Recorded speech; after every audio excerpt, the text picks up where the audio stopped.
आगे एक हमारा छोटा सा टॉपिक रहता है वर्किंग कैपिटल मैनेजमेंट।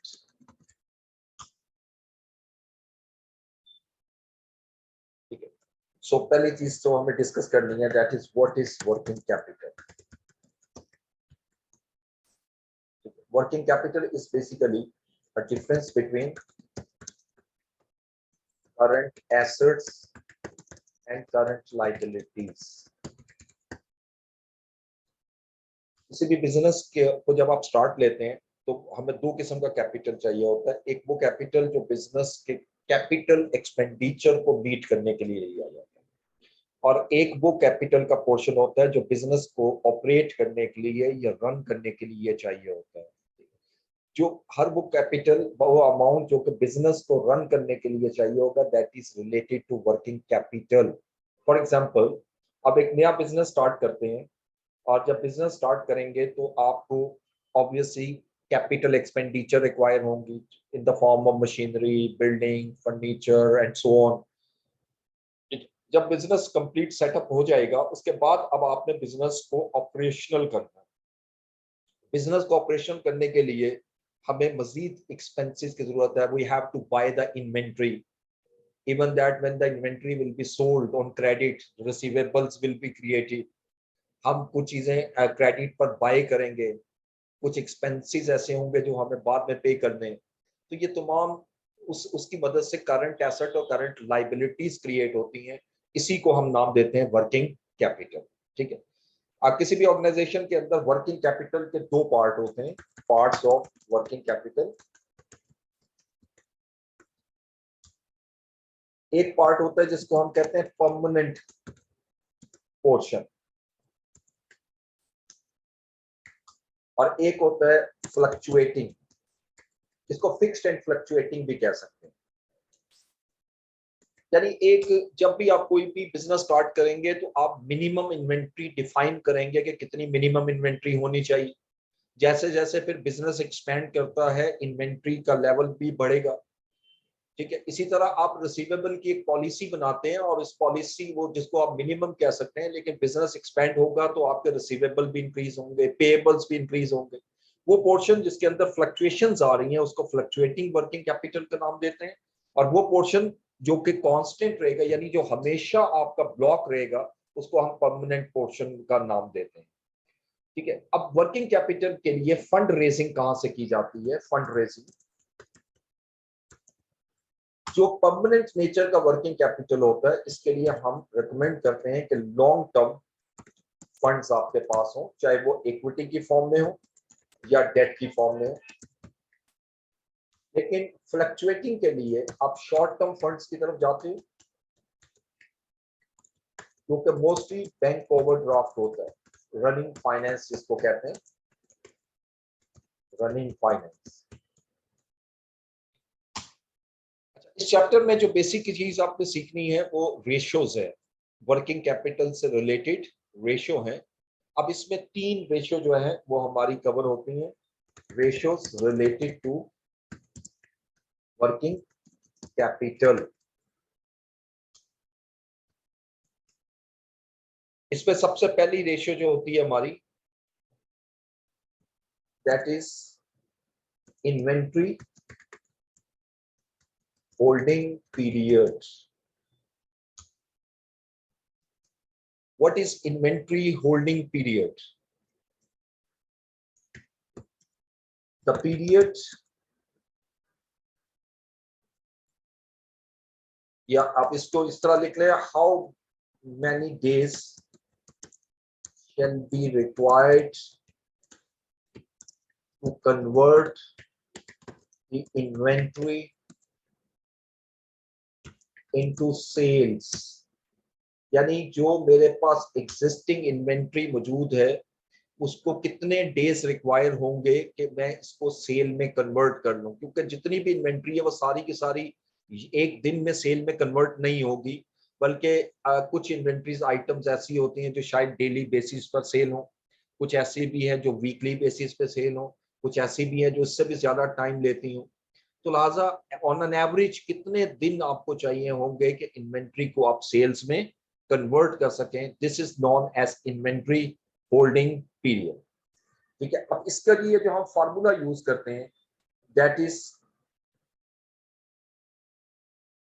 यहां मैं लिखता हूं फॉर्मूला यूज्ड,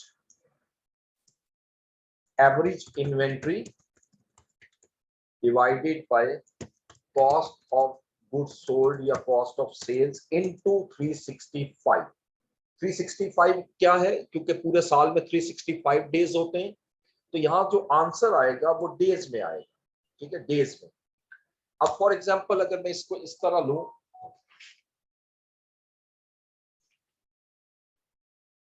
कि आपकी suppose start of the year, ये मैं सिर्फ कुछ डाटा लिख रहा हूं फॉर एग्जांपल करते हुए,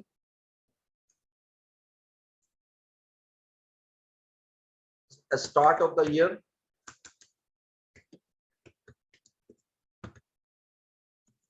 inventory balance was equal to 250,000. At end of year, inventory balance was 300,000. इसको आप ये भी कह सकते हो कि this one is opening inventory, और इसको आप कह सकते हो क्लोजिंग इन्वेंट्री। और साथ में हमें उसने दिया हुआ है कॉस्ट ऑफ सेल्स। अब कॉस्ट ऑफ सेल्स हमारी 1.5 मिलियन। अब how can we calculate the inventory holding period?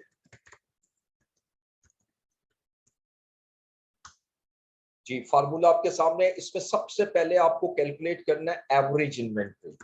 अब एवरेज इन्वेंट्री कैसे निकलती है, इसके लिए आप फार्मूला यूज करते हैं opening inventory plus closing inventory divided by 2। यानी ओपनिंग इन्वेंट्री और क्लोजिंग इन्वेंट्री दोनों को ऐड करने के बाद आप 2 पे डिवाइड कर देंगे। ठीक है जी, अब इसको आप कैलकुलेट करें तो देखिए क्या बनती है हमारी। ओपनिंग इन्वेंट्री है 250,000, क्लोजिंग इन्वेंट्री है 300,000। इसको प्लस किया और डिवाइड कर दिया 2 पर, डिवाइडेड बाय 2, तो ये मेरी एवरेज इन्वेंट्री आ गई 275,000। This one is the average inventory. और कॉस्ट ऑफ सेल मेरे पास है। अब कॉस्ट ऑफ सेल्स हम निकालते हैं।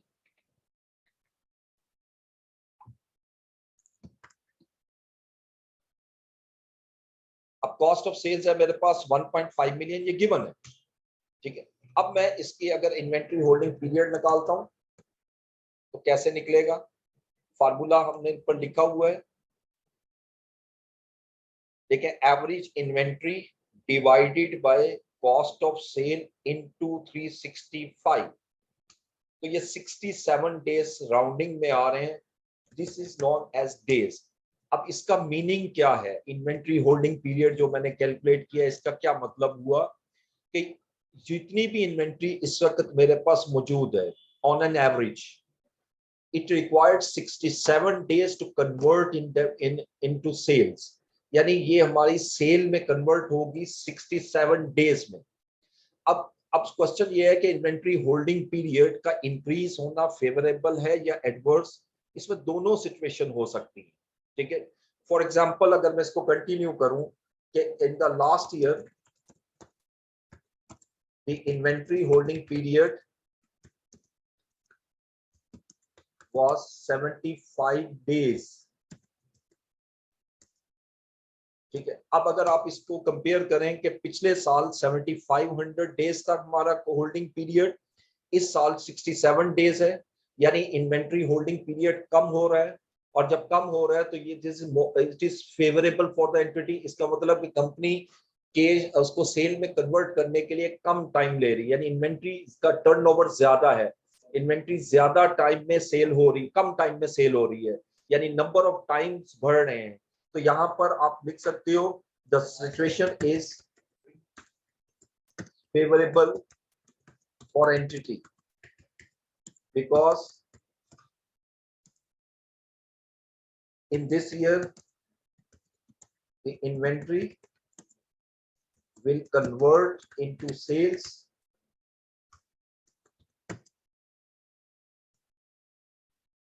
by less than 8 days as compared to last year।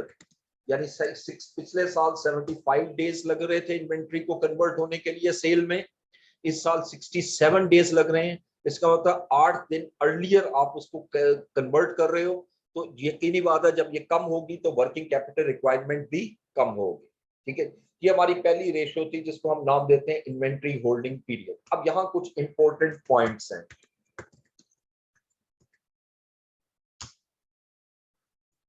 ठीक है, if average inventory can not be calculated,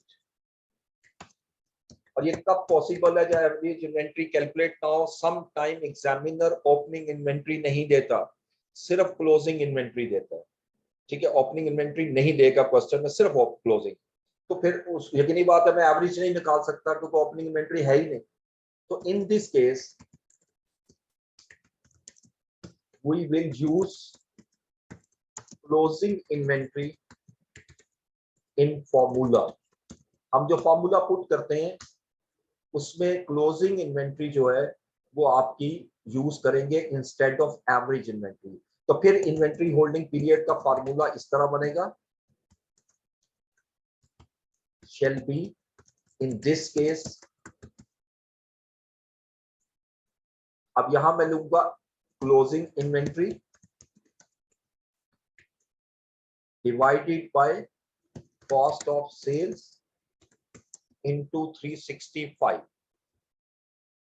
लेकिन ये सिचुएशन तब यूज करनी है जब आपको क्वेश्चन के अंदर क्लोजिंग इन्वेंट्री गिवन ना हो। ठीक है, ओपनिंग इन्वेंट्री गिवन ना हो, और ओपनिंग इन्वेंट्री गिवन ना होने की वजह से आप उसको एवरेज इन्वेंट्री कैलकुलेट नहीं कर सकते। ये पहला फार्मूला था हमारा इन्वेंट्री होल्डिंग पीरियड का। अब इसी तरह हम सेकंड फार्मूला की तरफ जाएंगे।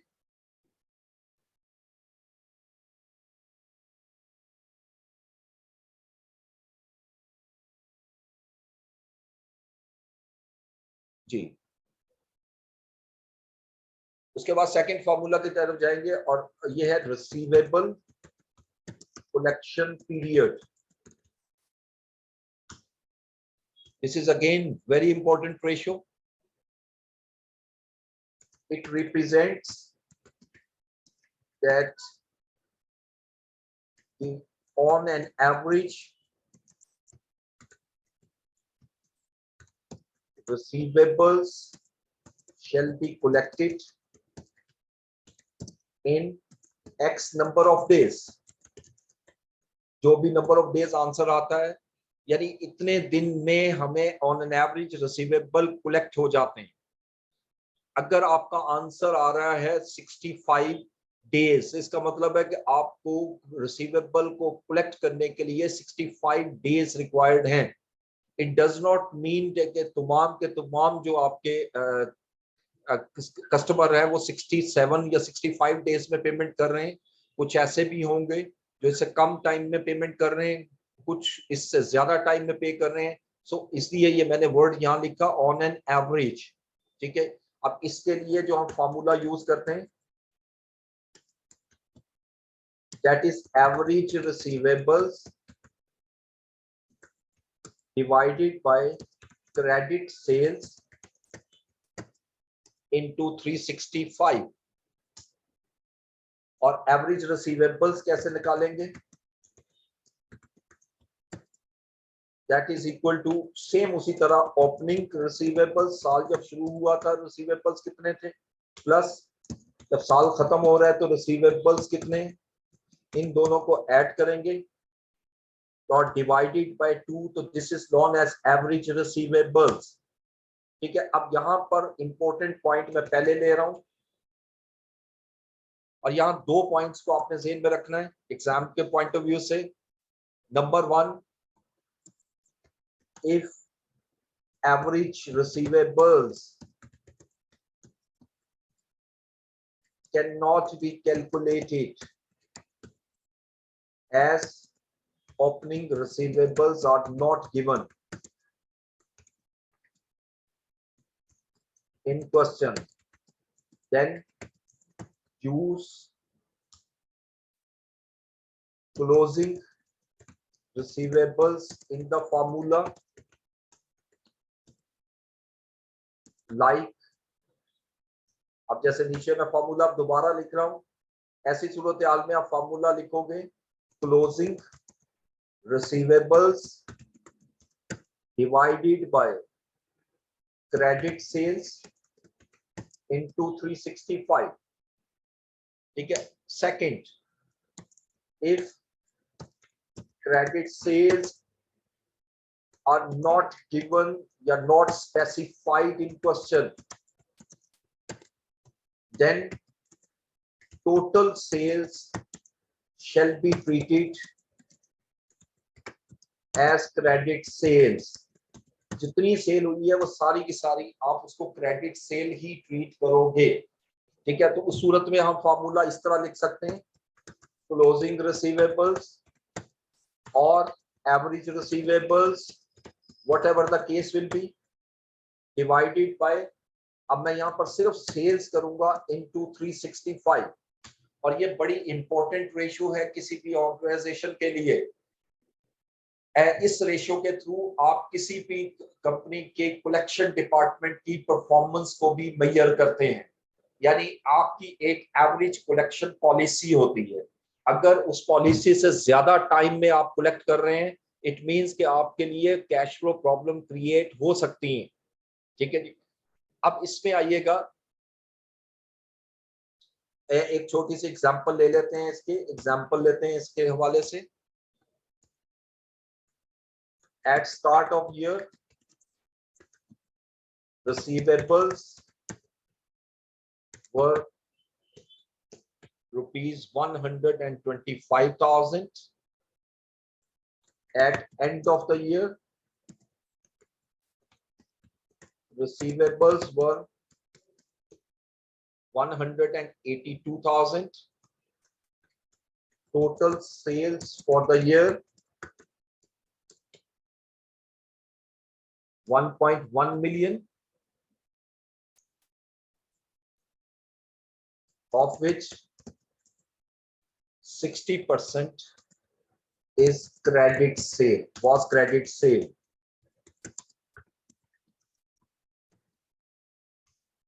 तो अब अगर इसको सॉल्व करेंगे तो सबसे पहले हमें क्या चाहिए, एवरेज, यानी इसका यहां से सॉल्यूशन ले रहा हूं. फॉर्मूले को गौर से देखिए तो फॉर्मूला नॉर्मल जो यूज करना है वो यही है. इसी को मैं कॉपी करके लाता हूं.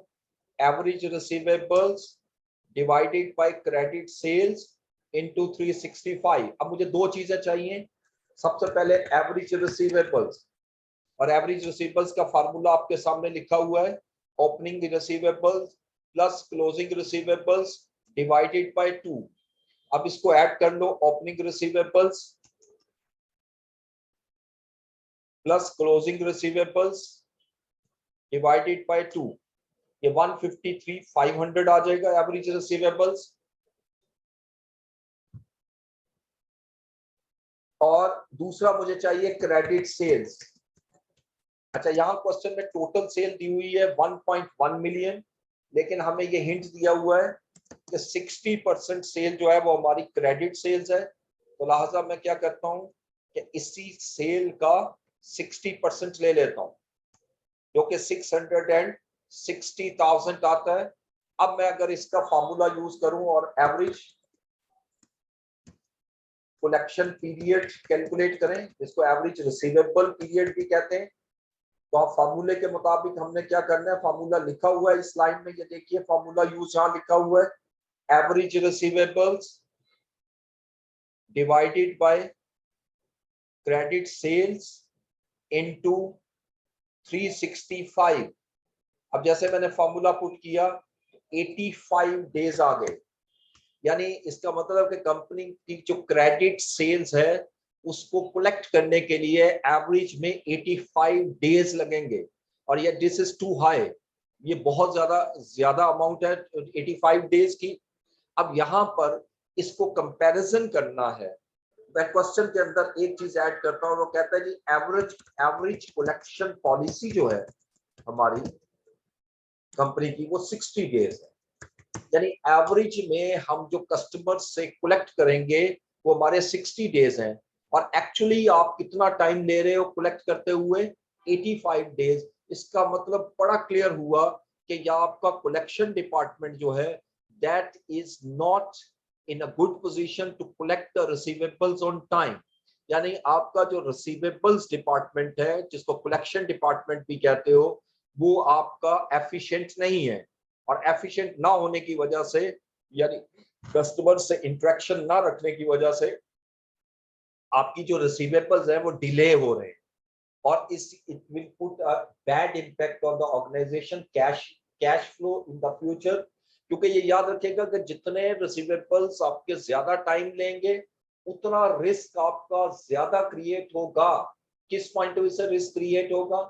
क्योंकि आपका बैड डेट्स होने के भी चांसेस हैं। दूसरा, आपकी कॉस्ट ऑफ रिसीवेबल्स भी इंक्रीज होती है, क्योंकि जब आपके फंड ब्लॉक होते हैं तो आपकी अमाउंट भी वहां पर ब्लॉक हो जाती है। तो यहाँ पर अगर मैं इंटरप्रिटेशन करूं सिंपल सी, इसको कंपैरिजन पॉइंट ऑफ व्यू से, तो मैं क्या लिखूंगा? The actual receivables days were 85 days, which were significantly higher than company's policy of collecting receivables in 60 days. It showed poor and inefficient performance of collection department, and it might create risk of losses of bad debts in future। ठीक है, तो यहाँ तो हम इस तरीके से इसको एनालाइज करते हैं। ब्रीफली लिखना होता है कि किस वजह से ये हमारा इंक्रीज होगा या हमारा डिक्रीज हो रहा है, तो क्या ये फेवरेबल सिचुएशन है या एडवर्स सिचुएशन है। ठीक है। अच्छा, अब समटाइम ऐसा होता है कि मार्केट में कंपटीशन इंक्रीज हो जाता है, और इंक्रीज इन कंपटीशन की वजह से आप अपनी कलेक्शन पॉलिसी को चेंज करते हैं, यानी आप ज्यादा क्रेडिट ऑफर करते हैं अपने कस्टमर्स को। अगर तो ये इस वजह से इंक्रीज हो रहा है तो that is not a bad situation, क्योंकि आपने मार्केट को कैप्चर करने के लिए ज्यादा क्रेडिट जो है वो कस्टमर्स को देना पड़ता है। ठीक है, तो ये डिपेंड करता है कि सिचुएशन क्या है, उसके मुताबिक जो है वो आप डिसाइड करते हैं। ओके, शेयर स्क्रीन की स्क्रीन मैंने शेयर की हुई है, यू कैन चेक इट। आप जरा देखिएगा, क्योंकि कुछ स्टूडेंट लिख रहे हैं कि please share screen, screen share करें, चेक कीजिएगा।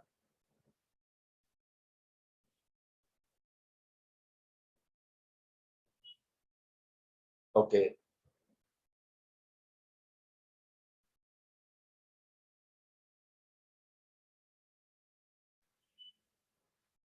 जी, ओके है, स्क्रीन शेयर नजर आ रही है?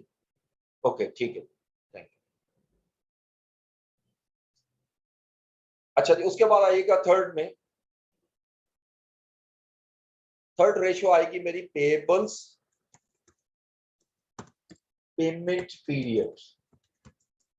This one is the third important ratio, जो कि बेसिकली करंट लाइबिलिटी से रिलेट करती है। इससे पहले जो मैंने आपके सामने दो रेशियो कैलकुलेट की, inventory holding period, receivable collection period, ये दोनों एसेट से रिलेट करती हैं। और जो आपका रिसीवेबल्स पेमेंट पीरियड है, ये आपका पेएबल से रिलेट करता है। ठीक है जी। जी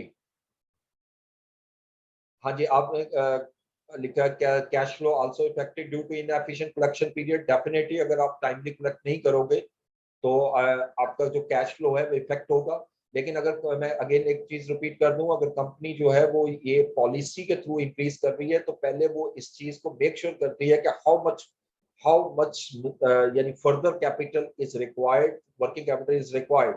अगर हम इसको एक्सपेंड करते हैं तो उसका वो आप कह लें कि उसका जो रिक्वायरमेंट है वो पहले फुलफिल करती है, उसके बाद फिर पॉलिसी चेंज करती है। लेकिन अगर बगैर पॉलिसी को चेंज किया और आपके रिसीवेबल बढ़ रहे हैं तो ये कैश फ्लो पे बड़ा बैड इम्पैक्ट जो है वो डालेगी। ठीक है, तो अब इसके बाद पेएबल पेमेंट पीरियड की तरफ आऊंगा और इसका फार्मूला लिख लेते हैं पहले। एवरेज पेएबल्स, ये सारों का फार्मूला आपको एक तरह का ही नजर आएगा, divided by credit purchase into 365। ठीक है जी, average payables divided by credit purchase into 365।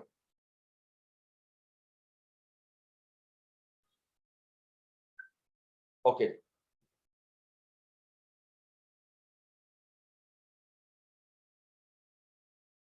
चले नमाज ब्रेक ले लें, उसके बाद 10 मिनट के बाद मैं शुरू करता हूँ। ठीक है, नमाज पढ़ लें आप लोग। Thank you. ये जरा म्यूट कीजिएगा हेड ऑफिस प्लीज, इसको रिकॉर्डिंग म्यूट कर दीजिए।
Payment period.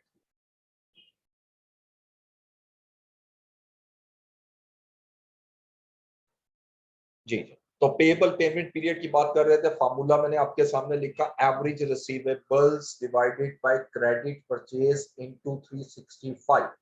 तो यहाँ पर भी फार्मूला, पहले मुझे एवरेज पेएबल्स निकालने होंगे और ये कैसे निकलेंगे, सेम वही concept, opening payables plus closing payables divided by 2, ये एवरेज पेएबल्स आ जाएंगे। अच्छा, अब यहाँ पर हम उसी की बात करेंगे, important points.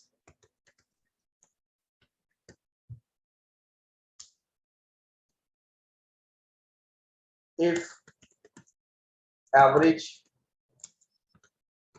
payables cannot be calculated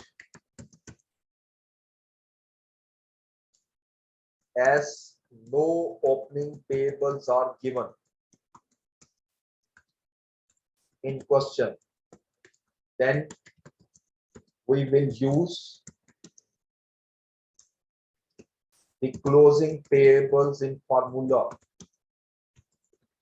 यानी आप फॉर्मूला को रिप्लेस करेंगे, एवरेज पेएबल की जगह हम फॉर्मूला पे यूज करेंगे closing receivables, closing payables divided by credit purchase into 365। Number 2, if credit purchases are not specified in question, then we will assume the total purchase as credit, यानी जितनी भी purchase है हम सबको क्रेडिट परचेज ही treat करेंगे। और third, इसमें third भी है कि if purchases are not given and it cannot be calculated, then we will use formula as। फिर फॉर्मूले के अंदर हम इस तरह चेंज लाएंगे, यानी क्लोजिंग पेएबल्स और एवरेज पेएबल्स डिवाइडेड बाय, अब यहां पर हमें डिवाइड करना है कॉस्ट ऑफ सेल्स पर। और ज्यादातर आपको जो क्वेश्चन मिलेंगे वहां पर यही फार्मूला लगेगा, क्योंकि परचेज सेपरेटली गिवन नहीं होती। ठीक है, ये मैं जरा इसको बोल्ड कर रहा हूं कि फार्मूले में कैसे चेंजेस लाने हैं आपने। ठीक है, अब इसके लिए भी एक छोटा सा डाटा ले लेते हैं, एग्जांपल बना लेते हैं। At start of year payables were 110,000, at end of year payables were 132,000, cost of sales आपको गिवन है 782,000। ठीक है, अब वो कहते हैं जी कि पेएबल्स पेमेंट पीरियड कैलकुलेट कर रहे हैं। अच्छा, अब मुझे फॉर्मूले के मुताबिक क्या चाहिए, देखिए एक चाहिए एवरेज पेएबल्स। ठीक है, अब सवाल ये है कि क्या एवरेज पेएबल कैलकुलेट किए जा सकते हैं। आपने दो चीजें देखनी है कि ओपनिंग और क्लोजिंग बैलेंस दोनों गिवन है, आंसर इज यस। तो लिहाजा मैं एवरेज पेएबल्स कैलकुलेट कर सकता हूं, ये फार्मूला, और इसको कैलकुलेट किया। ओपनिंग पेएबल्स हैं 110,000 प्लस क्लोजिंग पेएबल है 132,000, इन दोनों को ऐड करके 2 पे डिवाइड कर दिया 121,000, ये एवरेज पेएबल्स आ गए। उसके बाद सेकंड चीज मुझे चाहिए फार्मूले के मुताबिक क्रेडिट परचेज, और हमने पढ़ा था कि if credit purchase are not specified in question, अब देखो यहाँ कहीं परचेज स्पेसिफाइड नहीं है, we will assume the total purchase as credit. अब हम टोटल परचेज लेंगे, लेकिन तीसरा पॉइंट है if purchases are not given and it can not be calculated. देखो यहाँ परचेज गिवन नहीं है लेकिन परचेज कैलकुलेट हो सकती है, ठीक है। और परचेज कैसे निकलती है, परचेज का फॉर्मूला मैं यहां लिख देता हूं, टोटल परचेज का cost of sales plus closing inventory minus opening inventory.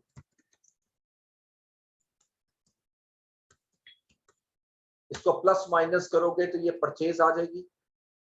अब closing cost of good sold है 782,000, इसमें प्लस करोगे क्लोजिंग इन्वेंट्री 132,000 और लेस कर दोगे ओपनिंग इन्वेंट्री 110, तो ये परचेज आ जाएगी।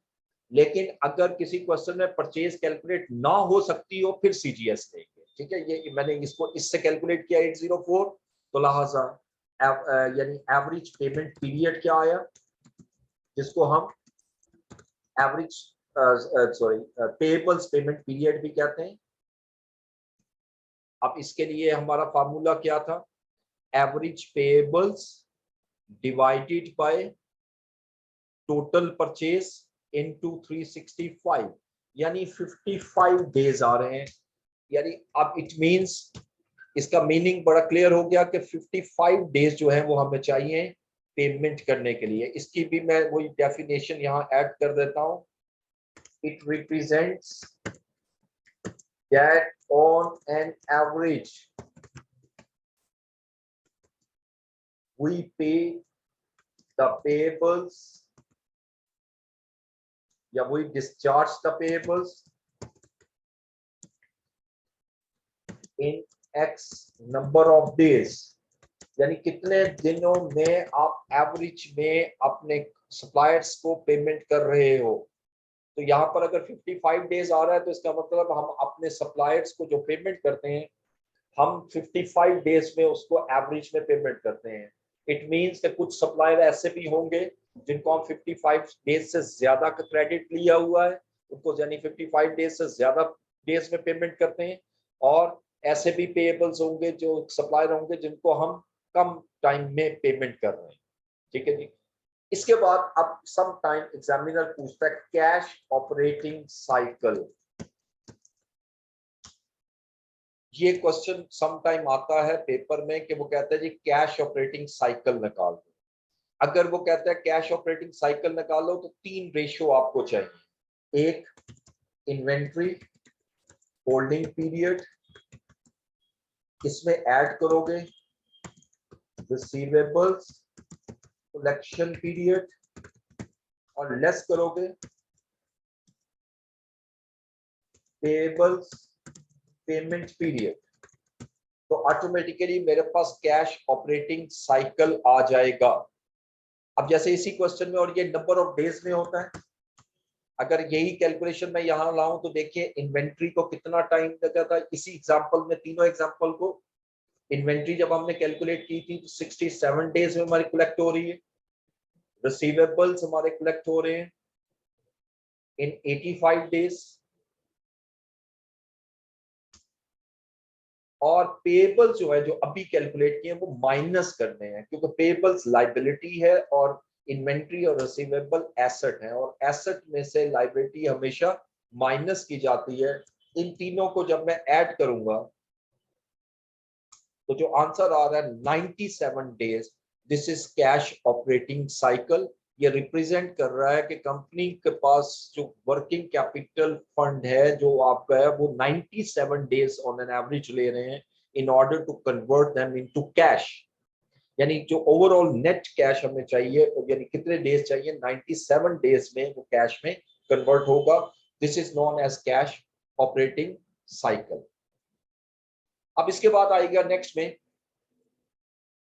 अच्छा समटाइम एग्जामिनर ये भी क्वेश्चन कर सकता है आपसे, एक कॉन्सेप्ट है, एक कॉन्सेप्ट पहले मैं आपसे डिस्कस कर लूं, over trading. What is over trading? लेकिन जब भी आप कोई बिजनेस स्टार्ट करते हो आप उस पर फंड ऑब्वियसली डालोगे, उस पर फंडिंग जो है वो इन्वॉल्व करोगे, इंडल्ज करोगे। वर्किंग कैपिटल की मैं बात कर रहा हूँ। जैसे जैसे बिजनेस एक्सपेंड होता है we need more working capital. ठीक है, मसलन जब एक बिजनेस एक्सपेंड होगा तो ज्यादा इन्वेंट्री होल्ड करनी पड़ेगी, आपके रिसीवेबल्स के भी डेज बढ़ सकते हैं, पेमेंट के भी डेज कम और ज्यादा हो सकते हैं। यानी जैसे जैसे बिजनेस एक्सपेंड होता है आपकी वर्किंग कैपिटल रिक्वायरमेंट भी ज्यादा होती जाती है। ठीक है, तो जब ज्यादा होगी तो मजीद वर्किंग कैपिटल आपको इन करना पड़ेगा बिजनेस में, यानी मजीद पैसा लगाना पड़ेगा। ओवर ट्रेडिंग तब क्रिएट होती है जब आप बिजनेस एक्सपेंड करते हो विदाउट इन्वॉल्विंग कैश, यानी आप जो वर्किंग कैपिटल इंक्रीज हो रहा है उसको फुलफिल करने के लिए कैश आप बिजनेस में नहीं लगाते, मजीद कैपिटल नहीं लगाते, बल्कि एग्जिस्टिंग रिसोर्सेज को यूज करते हो फॉर एक्सपेंशन पर्पसेस। ऐसी सूरत हाल में कहीं ना कहीं जाकर आपको फ्यूचर में कैश फ्लो प्रॉब्लम क्रिएट होगी। ठीक है, सो ओवर ट्रेडिंग, इस सिचुएशन को हम कहते हैं over trading. So over trading इस situation where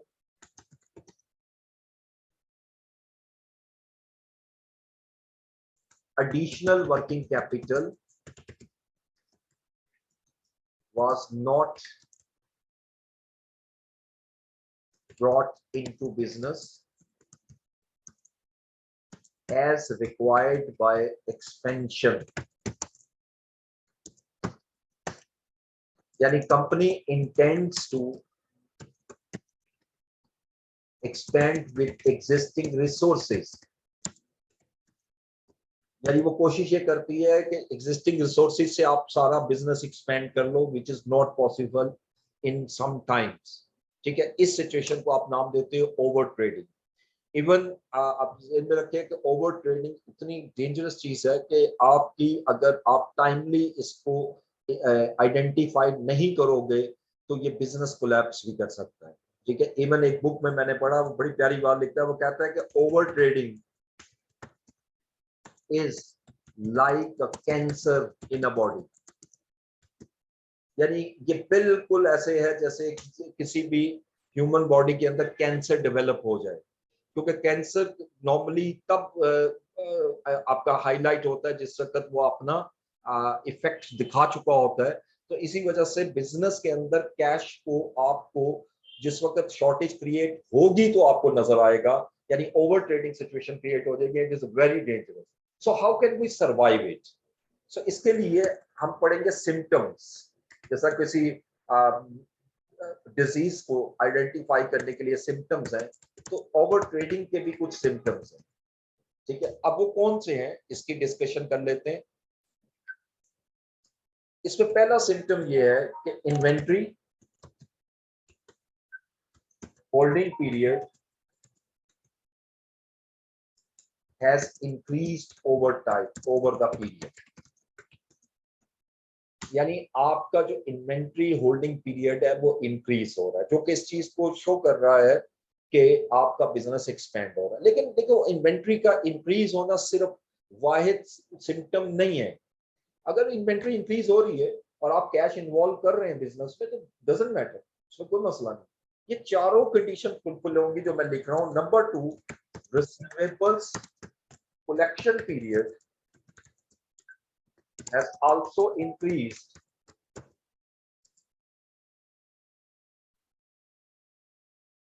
over the period, यानी आपके रिसीवेबल्स भी बढ़ रहे हैं, क्योंकि जब आप बिजनेस एक्सपेंड करोगे तो आप मजीद कस्टमर को मोटिवेट करोगे, हायर क्रेडिट टर्म्स दोगे, जिसकी वजह से रिसीवेबल इंक्रीज हो जाएंगे। Number 3, payables payment period was increased over the period, over the time। अब पेबल्स पेमेंट पीरियड इंक्रीज हो रहा है, और ये मोस्टली कब इंक्रीज होगा? देखिए, जब आप कैश बिजनेस में इन्वॉल्व नहीं करते, इन्वेंट्री होल्डिंग पीरियड बढ़ जाए, रिसीवेबल आपके बढ़ना शुरू हो जाए, ज्यादा टाइम लें पेमेंट करते हुए, तो डेफिनेटली आपके पास कैश फ्लो प्रॉब्लम क्रिएट होगी। जब कैश फ्लो प्रॉब्लम क्रिएट होगी तो आप पेबल्स को टाइमली पेमेंट नहीं कर सकोगे, पेबल भी इंक्रीज होंगे। लेकिन फोर्थ को भी आपने साथ देखना है कि कैश बैलेंसेस वर डिक्लाइंड सिग्निफिकेंटली, आपके बिजनेस के कैश बैलेंसेस जो है वो सिग्निफिकेंट डिक्लाइन हो रहे हैं। होना शुरू हो जाए। ये जब चारों कंडीशन फुलफिल हो जाए, इसको हम कहते हैं सिम्टम्स ऑफ ओवर ट्रेडिंग। अगर किसी भी क्वेश्चन के अंदर आप कैलकुलेशन करते हो और ये चारों चीजें हमें नजर आती हैं, तो this situation can be stated as over trading. ठीक है, फॉर एग्जाम्पल ये मैं डाटा जो ले रहा हूं आपको समझाने के लिए, ये 2 सालों का है, 2020 का और 2019 का, 2 सालों का डाटा है हमारे पास।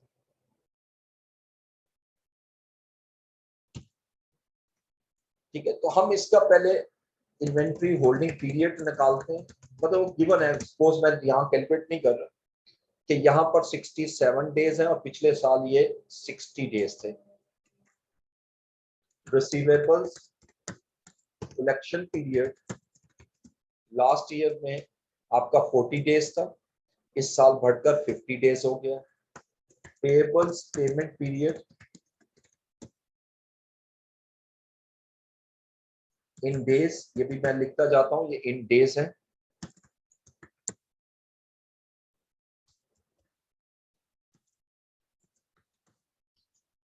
Payables payment period suppose 35 days और पिछले सफर 25 डेज से 10 डेज बढ़ रहे। और cash balance at end of year in rupees, पिछले साल कैश बैलेंस हमारे पास 225,000 था, इस साल कैश बैलेंस जो है हमारा पास 11,000 हो चुका है। अब अगर इन चारों सिचुएशन को देखें, तो ये मैंने एक ऐसी एग्जांपल बनाई जो ओवर ट्रेडिंग को जो है वो हाईलाइट कर रही है। इसमें पहला सिम्टम हमने पढ़ा था, inventory holding period has increase over that period. देखो 2019 में आपका इन्वेंट्री होल्डिंग पीरियड 60 डेज था, जो बढ़कर 67 डेज हो गया। Receivable period number 2, receivable collection period has also increased over the period. 2019 में आपका रिसीवेबल कलेक्शन पीरियड 40 डेज था, जो कि अब इनहांस होकर 50 डेज पर चला गया। तो ये दोनों सिम्टम्स को अगर मैं यस और नो करूं तो ये यस आ रहे हैं। थर्ड सिम्टम हमने पढ़ा था कि payables payment period was increased over the time. अब 2019 में मेरे पास पेएबल्स 25 डेज था और 2020 में पेएबल्स 35 डेज है, तो लिहाजा ये भी आपका इंक्रीज हो रहा है। और fourth is the most important, cash balances were decline significantly. You can see कि 2019 में आपका कैश बैलेंस 225,000 था, जो कि डिक्लाइन हुआ और डिक्लाइन होने के बाद 11,000 पे आ गया, जो कि बड़ा क्लियर नजर आ रहा है कि सिग्निफिकेंटली डिक्लाइन हो रहा है। तो यस, तो आप इसको नीचे लिखोगे कि this company is in a situation of over trading. अब इसको बेसिकली आप ओवर करने के लिए क्या करना है, सिंपल एक ही सिचुएशन है, एक ही चीज है कि आपको बिजनेस के अंदर जितना मजीद वर्किंग कैपिटल चाहिए वो आप उसमें इनपुट करें, ताकि बिजनेस को प्रॉपर्ली एक्सपेंड किया जा सके। ठीक है, ये बेसिक, इसको एग्जामिनर पूछ सकता है कि व्हाट इज ओवर ट्रेडिंग, या ये सिचुएशन ओवर ट्रेडिंग है या नहीं, इसलिए मैंने इसको अलग से आपको एक्सप्लेन कर दिया कि व्हाट इज ओवर ट्रेडिंग। ठीक है, ये हमारा एक छोटा सा टॉपिक था, वर्किंग कैपिटल मैनेजमेंट। ठीक है, इसमें ये 3 रेशियो जो है ये इंपॉर्टेंट होती हैं, जो एग्जामिनर पूछ सकता है। और जब वो आपसे कहता है कैश ऑपरेटिंग साइकिल निकालो, तो तब भी यही 3 रेशियो निकालनी है जो अभी हमने डिस्कस की। ठीक है, तो ये 3 रेशियो पर पूरा चैप्टर बेस करेगा। अच्छा, अब मैं आप जरूर देख लूं कौन से क्वेश्चन थे। चलिए, पास्ट पेपर का आप कह रहे हो question number winter 2019, question number 3 और 5। कैश ऑपरेटिंग साइकिल, मैंने अभी बताया कि how much cash is required to maintain the working capital is known as cash operating cycle. ठीक है, ओवर ट्रेडिंग कॉन्सेप्ट ये है कि जहां पर आपके बिजनेस को एक्सपेंड हो रहा है और बिजनेस को एक्सपेंड करने के लिए आपको मजीद वर्किंग कैपिटल चाहिए, मजीद पैसा चाहिए, और आप बिजनेस में उसको यानी इन नहीं कर रहे, पैसा बिजनेस में नहीं लगा रहे, तो over trading situation might create. यानी आप बिजनेस को एक्सपेंड कर रहे हो शॉर्ट कैपिटल से, ठीक है, उसको हम ओवर ट्रेडिंग की तरफ लेके जाते हैं। सिम्टम्स मैंने बता दिया आपको।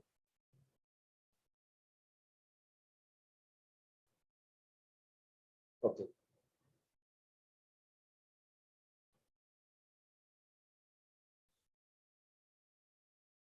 पेमेंट पेबल पीरियड डिक्रीज होगा, क्यों डिक्रीज होगा ये तो आप ही एक्सप्लेन कर सकते हैं, आपने क्वेश्चन किया है। ओके,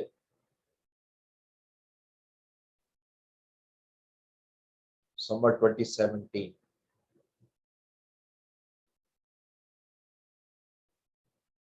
इन्वेंट्री टर्नओवर और रिसीवेबल टर्नओवर रेशियो हमें कोर्स के में नहीं है प्लीज, ठीक है, वो भी मैं आपको बता देता हूँ।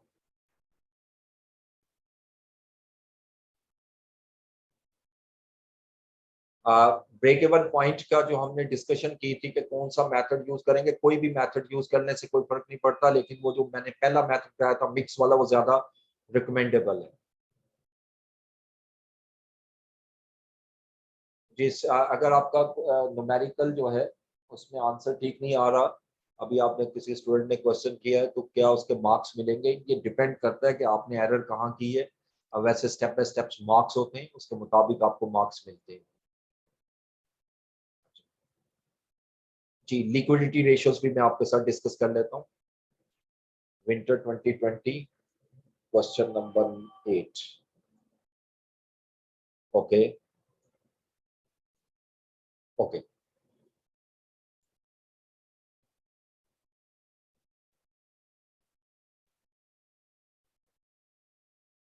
देखें आप ये जो क्वेश्चन कर रहे हैं उसमें कुछ लॉजिक नहीं है। मैं आपको समझा रहा हूँ कि व्हाट इज ओवर ट्रेडिंग। आप कह रहे हैं कि अगर पैसा नहीं लगाएंगे बिजनेस में तो कैसे ओवर ट्रेडिंग जो है वो डिटरमिन करेंगे, तो फिर तो आप बिजनेस करें ही ना।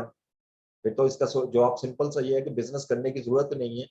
अगर बिजनेस करना है तो फिर इन चीजों को देखना पड़ेगा, आपको रेगुलरली चेक करना पड़ेगा कि कहीं पर ऐसी सिचुएशन तो नहीं आ रही जो ओवर ट्रेडिंग की तरफ आपको बिजनेस में लेके जा रही है। ठीक है, अगर तो ओवर ट्रेडिंग की तरफ लेके जा रही है तो आपने उसको मैयर करना है। ठीक है, okay, shut down topic, shut down तो मैंने करवा दिया हुआ है। ओके, अच्छा अब आइएगा लिक्विडिटी रेशो, वो भी वर्किंग कैपिटल में ही है, वो भी कर लेते हैं। दो रेशो हैं लिक्विडिटी रेशो। ठीक है, व्हाट इज लिक्विडिटी, पहले मैं आपके साथ डिस्कस करूंगा व्हाट इज लिक्विडिटी। इसको हम कहते हैं company's ability to discharge its current liabilities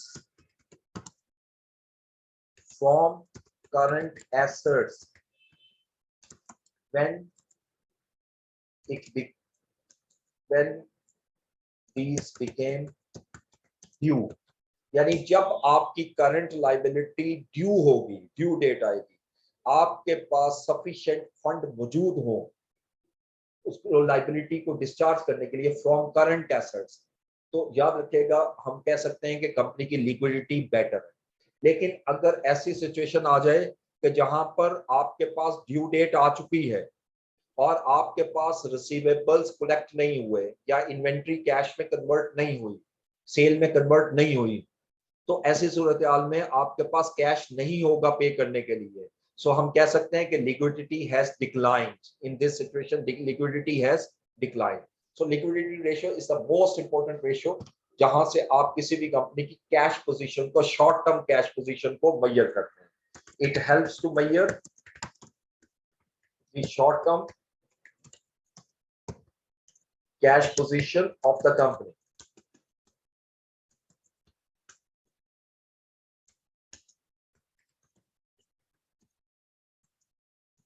इसमें दो बड़ी फेमिलियर रेशियोज होती हैं जो हम कैलकुलेट करते हैं।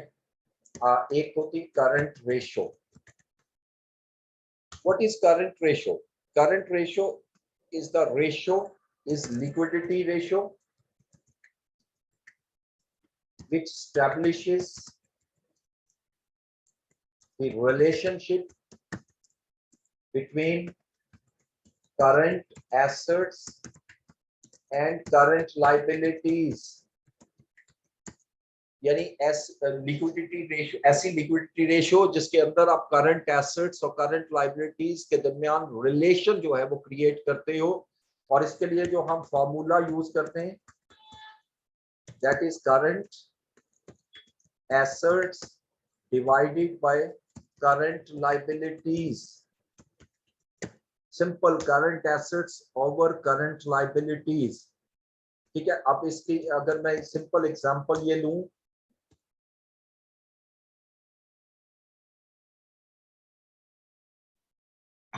किसी भी बिजनेस के आपके करंट एसेट जो हैं वो अगर 152,000 हैं और करंट लाइबिलिटीज आपकी 72,000 हैं, तो what will be the current ratio? Simple, आप इन दोनों को डिवाइड कर दोगे, current assets divided by current liabilities, जो कि आ रहा है, अगर इसको हम डेसिमल तक देखें तो 2.11। यानी कंपनी के पास, ये क्या बता रहा है कि कंपनी के पास 2 रुपीज 11 पैसे के एसेट्स, करंट एसेट मौजूद हैं 1 रुपए की लाइबिलिटी को पे करने के लिए। यानी इसको अगर मैं इंटरप्रेट करूं तो इसका आंसर को इंटरप्रेट इस तरीके से कर सकता हूं मैं, the company has rupees 2.11 of current assets in order to discharge ₹1 of current liability.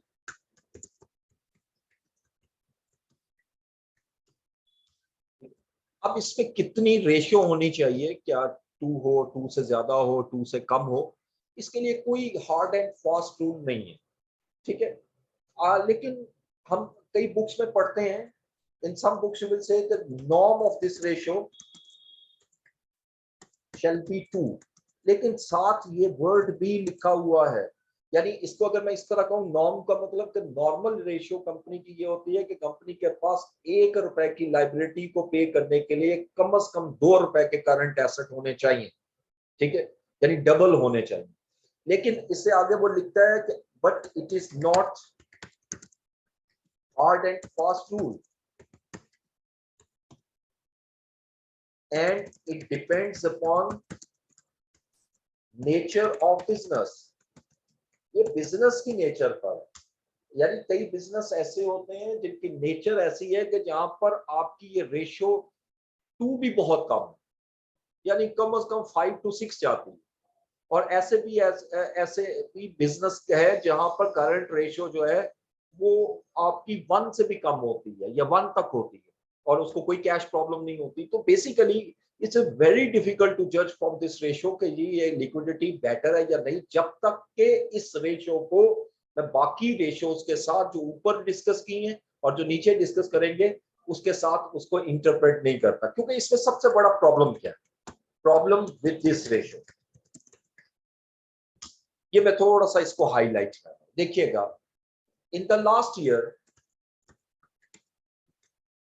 current ratio was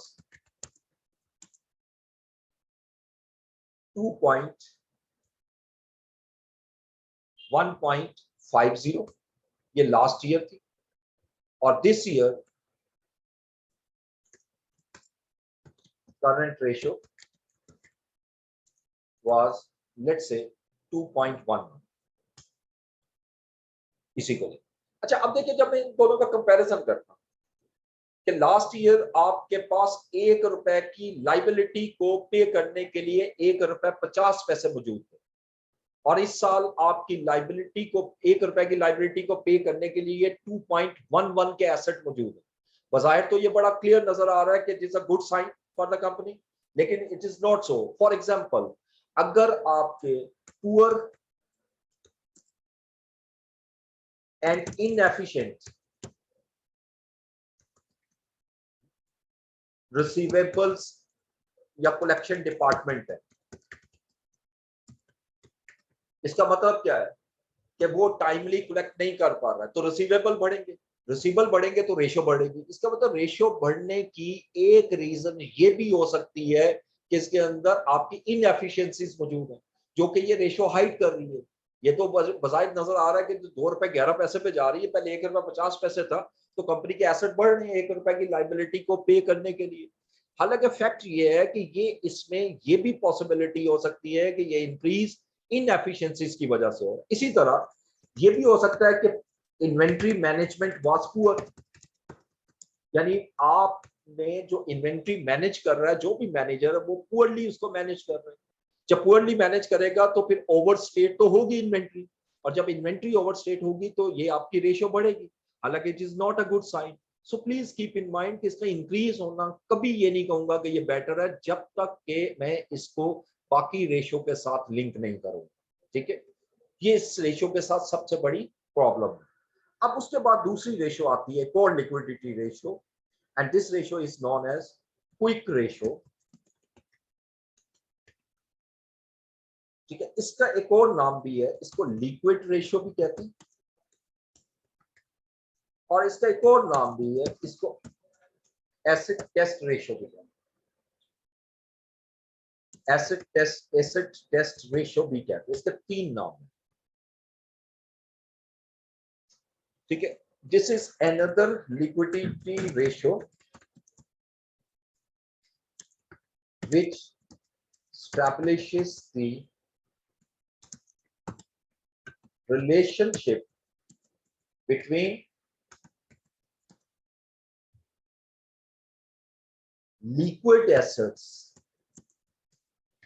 and current liabilities.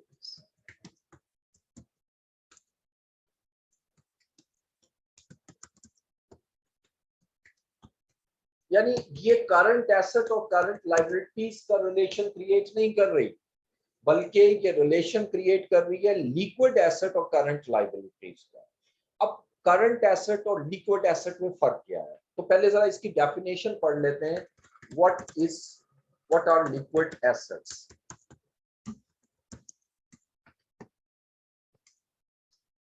इसकी हम डेफिनेशन करते हैं, the current assets which can be converted into cash on demand without losing its significant value. ये मैंने definition बताई, इसकी जो technical definition, यानी एक चीज तो क्लियर है कि जितने भी लिक्विड एसेट हैं वो करंट एसेट होना जरूरी है, यानी करंट एसेट में से ही लिक्विड एसेट होंगे, but all current assets are not liquid assets, क्योंकि सिर्फ वो करंट एसेट लिक्विड होंगे जिसको जब मैं चाहूं कैश में कन्वर्ट करवाना, मैं कैश में कन्वर्ट करवा सकता हूं और उसकी वैल्यू में बहुत ज्यादा कमी ना आए। फॉर एग्जाम्पल, इन्वेंट्री एक ऐसा करंट एसेट है, इसको अगर मैं फौरन कैश में कन्वर्ट करवाने की कोशिश करता हूं तो याद रखिएगा इसके वैल्यू में सिग्निफिकेंट डिक्लाइन आएगा, सिग्निफिकेंट डिक्लाइन, यानी बड़ी तेजी से डिक्लाइन, बल्कि कई दफा तो मार्केट में इसकी प्राइस 50% पर जा पड़ती है एकदम सारी की सारी अगर इन्वेंट्री का बेचता है। ठीक है, तो इसलिए उसको हम नॉन लिक्विड एसेट्स कहते हैं। तो इसको कैलकुलेट कैसे किया जाता है लिक्विड एसेट्स को?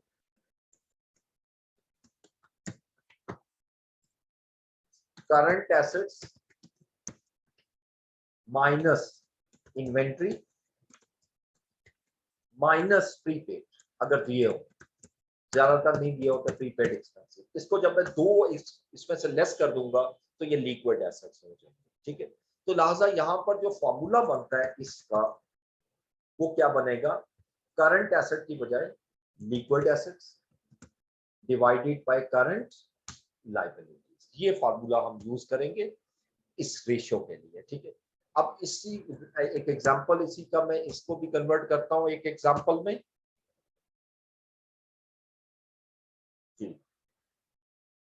करंट एसेट्स जो है, अब यहां पर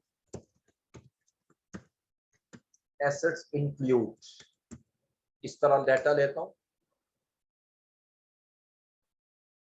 cash and bank balances 57,200, receivables 91,500, other receivables, ये कर लें इसको accounts receivables, other receivables 16,100, accounts payable, inventory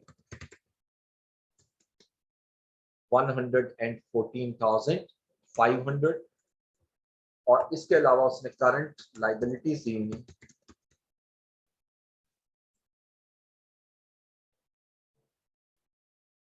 135,200, ठीक है। और आपसे वो कहता है जी कि आप लिक्विड रेशियो निकालो, कैलकुलेट क्विक रेशियो,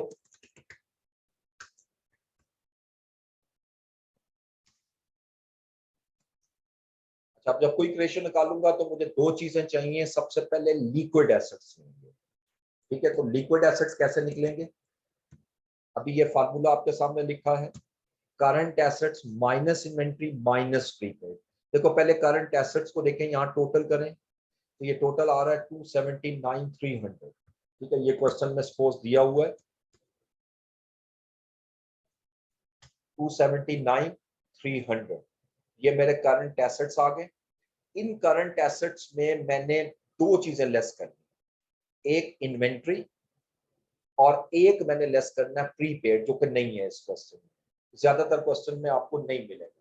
अब इसको लेस किया तो ये लिक्विड एसेट्स आ गए। अब इसको डिवाइड करना है मैंने करंट लाइबिलिटीज पर, और करंट लाइबिलिटीज मेरी आ गई हैं, वो गिवन है क्वेश्चन में 135,200। जब इन दोनों को डिवाइड करूंगा तो that is known as quick ratio, quick और लिक्विड रेशियो और एसिड टेस्ट रेशियो, कोई भी नाम दे सकते हो। अब जब इसको डिवाइड कर रहा हूं 164 divided by 135,200, that is 1.22। अब ये शो ये कर रहा है सेम वही मीनिंग कि कंपनी के पास 1.22 रुपीस के, यानी 1 रुपीस 22 पैसा के current asset, sorry liquid assets मौजूद हैं, 1 रुपए की लाइबिलिटी को पे करने, ठीक है।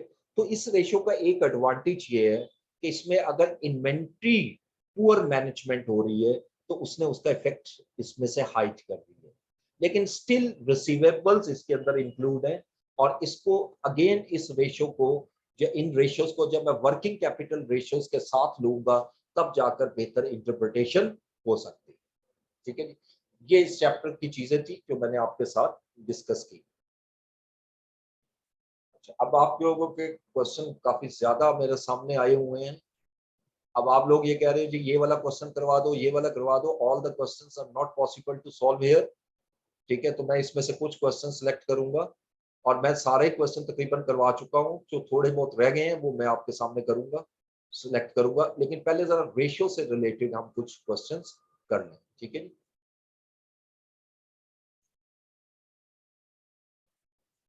ओके,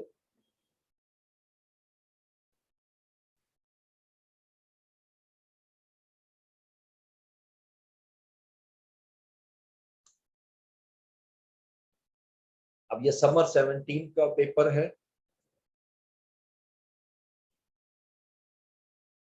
इसमें क्वेश्चन देखिए, मैं साथ साथ बता देता हूँ आपको। क्वेश्चन नंबर 2 जो है ये ब्रेक इवन पॉइंट का है, ये भी हम कर चुके हैं। क्वेश्चन नंबर 3 जो है ये इकोनॉमिक ऑर्डर क्वांटिटी का है, ये भी हम लास्ट लेक्चर्स में कर चुके हैं। और ये आपका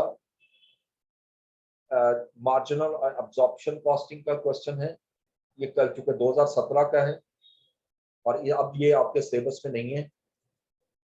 और फिर क्वेश्चन नंबर 5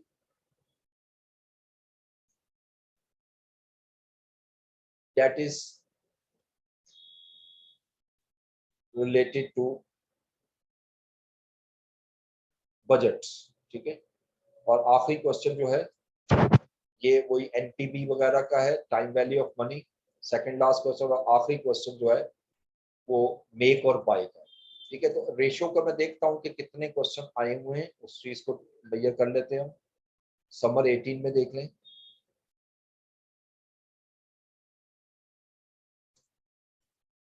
समर 18 में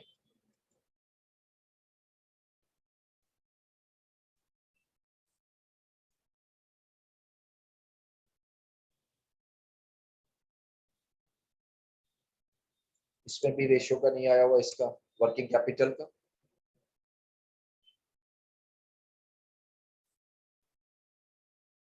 पास्ट हिस्ट्री जो है वो आपकी बड़ी क्लियर है कि इसमें से कम ही दे रहा है वो। NPV, IRR, economic order quantity और बजट। समर 21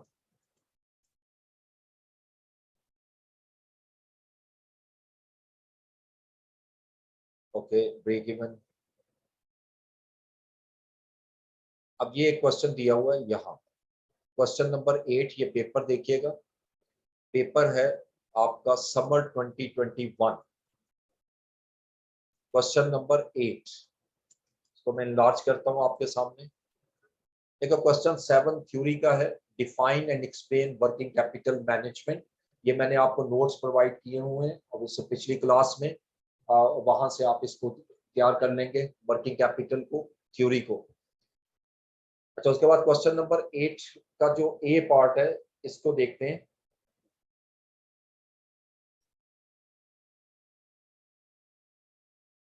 ओके, ये आपका शट डाउन से रिलेटेड है, तो ये क्वेश्चन मैं ले लेता हूँ। जैसे अभी आपने कहा जी शट डाउन नहीं कराया, शट डाउन मैंने बिल्कुल करवाया हुआ है। इसमें सिंपल ये देखना होता है कि अगर हम शट डाउन कर रहे हैं तो हमें बेनिफिट क्या है और हमारी कॉस्ट क्या है।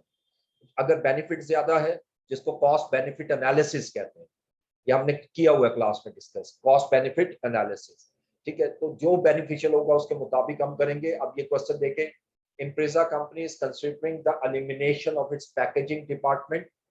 Management has received an offer from an outside firm to supply all Impreza's packaging needs.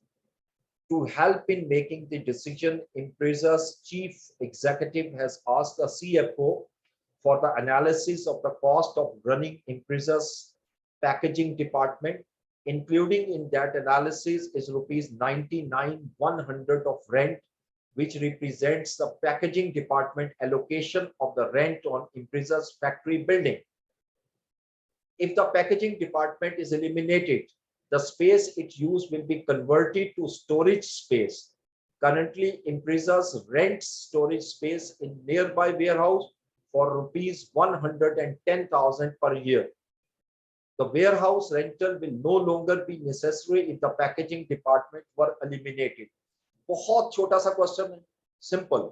उससे दो चीजें डिस्कस की है। वो ये कह रहा है कि आपके पास एक पैकेजिंग डिपार्टमेंट है, कंपनी ये सोच रही है कि इस डिपार्टमेंट को बंद किया जाए, क्योंकि एक एक्सटर्नल पर्सन जो है, आउटसाइडर जो है, वो हमें ऑफर कर रहा है कि जो आप पैकेजिंग आपकी रिक्वायरमेंट है वो हम आपको करके देंगे। तो यही बात है, जब हम आउटसोर्स करेंगे तो हमें अपना इंटरनल जो है वो बंद करना पड़ेगा। अच्छा, अब वो ये बता रहा है कि जो हमारी कॉस्ट आ रही है, रनिंग कॉस्ट इंप्रीजा पैकेजिंग की, उसके अंदर एक 99,100 की अमाउंट ऐसी है जो हम रेंट एलोकेट कर रहे हैं। ठीक है, ये एक्चुअली उसकी बिल्डिंग का वो हिस्सा जो आप पैकेजिंग के लिए यूज कर रहे हो, तो बिल्डिंग का जो टोटल रेंट है उसको एलोकेट कर रहे हो, 99,000 आपको रेंट इसका एक्सपेंस बन रहा है। ठीक है, if the packaging department is eliminated, अगर हम इसको खत्म कर देते हैं तो आप वो जो स्पेस खाली होगी उसको यूज करोगे अपने स्टोरेज पर्पस के लिए। इस वक्त आप स्टोरेज कर रहे हो किसी थर्ड पार्टी कॉन्ट्रैक्टर के पास और 110,000 आप उस पर पे कर रहे हो रेंट। ठीक है, इसका मतलब कि अगर मैं इसको बंद करता हूं तो 110,000 जो मुझे पे करना पड़ रहा है वो मुझे बेनिफिट हो जाएगा। तो वो लिखता है, discuss each of the amount given in above scenario with record of its relevance in the department closing decision. ये सिर्फ डिस्कस करना है कि ये जो अमाउंट्स दी हुई है उसकी रेलेवेंस क्या है। दूसरा, what type of cost is 110,000 warehouse rental from the view point of cost of packaging department. ठीक है, ये किस टाइप की कॉस्ट है, और छोटे छोटे से क्वेश्चन है और 10 मार्क्स के दिए हुए, 10 और 10 20 मार्क्स का। तो ये क्वेश्चन बहुत सिंपल है। आप देखिए इसमें आप क्या करोगे, समर 2017 था, नहीं समर 2021 क्वेश्चन नंबर 8 और शट डाउन ऑपरेशंस।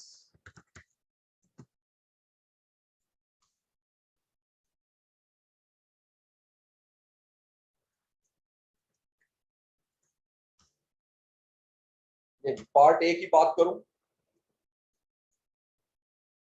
तो इसमें दो अमाउंट दी हुई है, एक 99,100 जो आप रेंट एलोकेट कर रहे हो पैकेजिंग डिपार्टमेंट का, ठीक है। आज मैं लिखता हूं दी factory is on rental basis, on rental, and rent was allocated to packaging department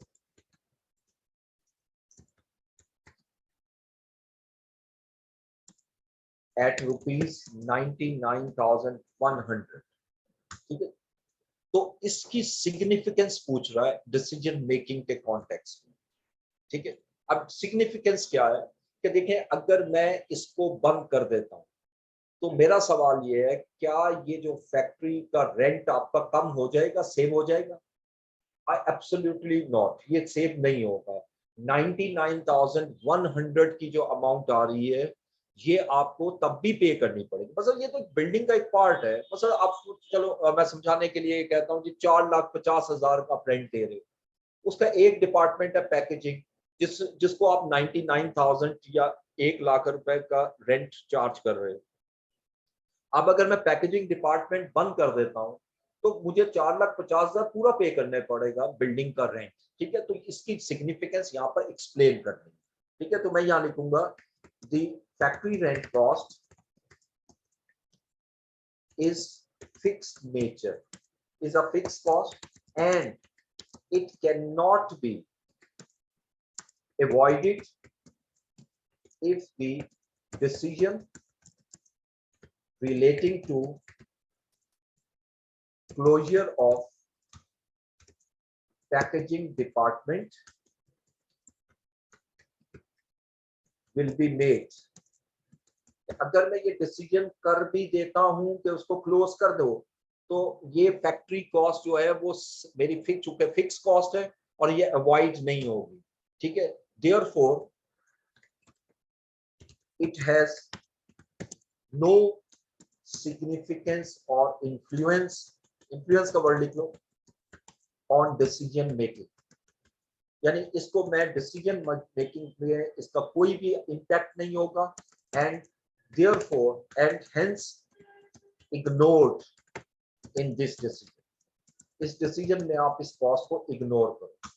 ये पहला हिस्सा है जो उसने कॉस्ट का बताया। अभी इसका दूसरा भी कॉस्ट है, ये 110,000 की, ठीक है। ये भी पूछ रहा है आपसे। पहले तो लिख रहा है each of the amount given in the above scenario, तो अभी तो मैंने एक अमाउंट ली है, अब दूसरी लेंगे 110,000। ओके, अब मैं लिखता हूँ जी इसका नंबर 2 पॉइंट, ये पॉइंट नंबर 1 है। मैं थोड़ा क्लैरिटी में कर रहा हूँ आपके सामने ताकि आपको नजर आ जाए एक एक चीज। पॉइंट नंबर 2,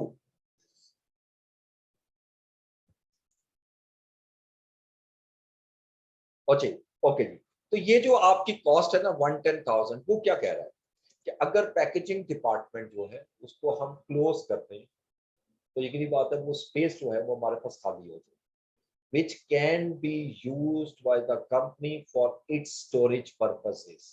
हम इसको स्टोरेज पर्पसेस के लिए यूज कर सकते हैं।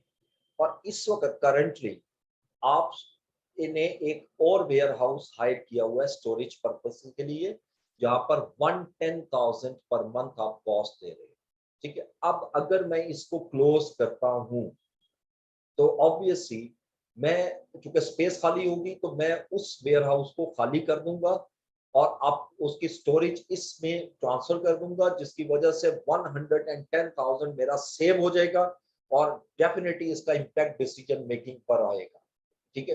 तो इसको अब हमने यहाँ पर एक्सप्लेन करना है और मैं ये लिखूंगा the factory,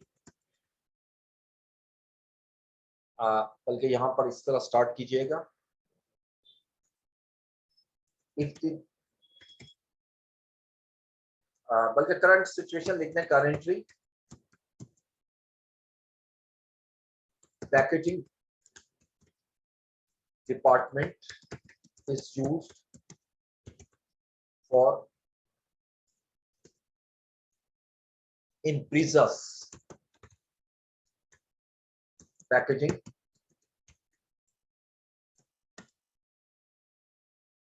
if it shall be closed,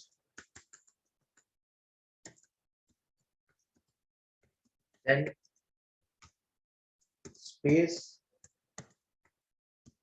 will be available and this can be used for company's own storage. अब आइएगा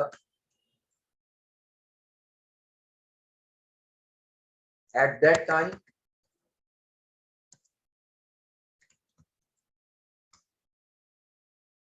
company has used the hired storage place for on rupees 110,000 per month rent. अब मैं decision में आता हूं कि if the decision of closure will be made by management, they can move storage to in-house storage place and can save rupees 110,000 per month,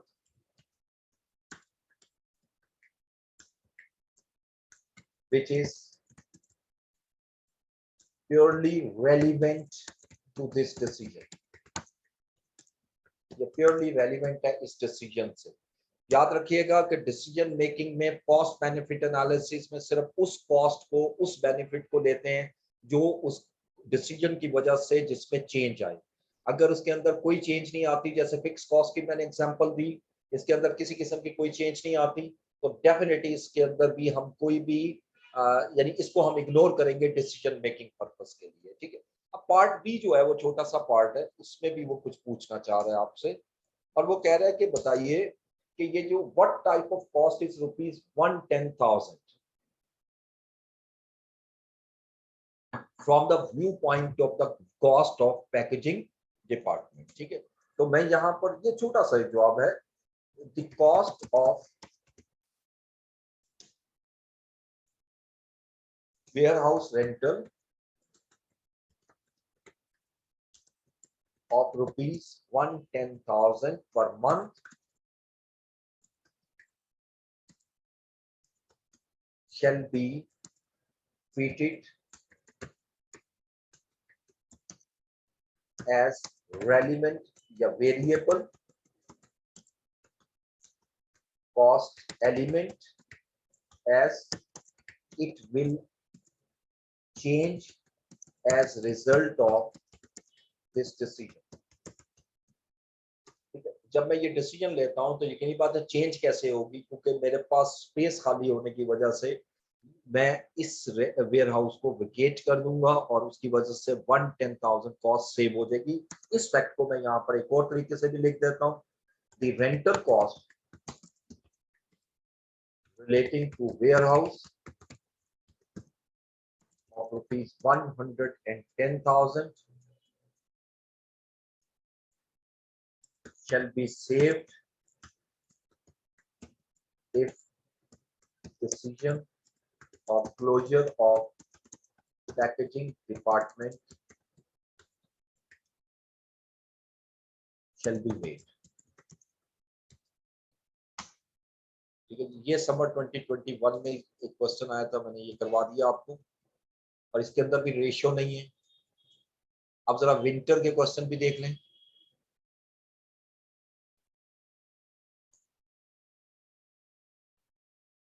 NPV वाला question first, ये हम कर चुके हैं, मेक और बाय भी हम कर चुके हैं, स्प्लिट ऑफ पॉइंट भी हो चुका है, इकोनॉमिक ऑर्डर क्वांटिटी भी हो चुका है, बजट भी हम कर चुके हैं।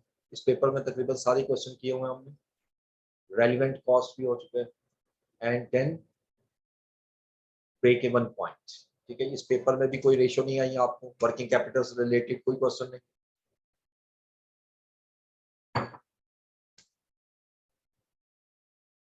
अभी मैं सिर्फ वर्किंग कैपिटल के क्वेश्चन देख रहा हूँ आप लोगों के लिए।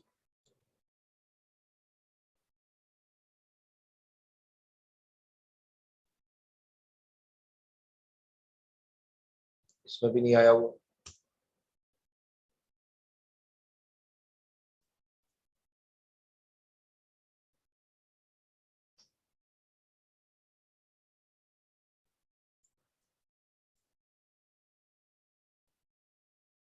इसमें भी नहीं है। 2019 में देख लो, इसमें कहीं पे भी आई थिंक आपको पास पेपर में ये क्वेश्चन अभी तक नहीं आया।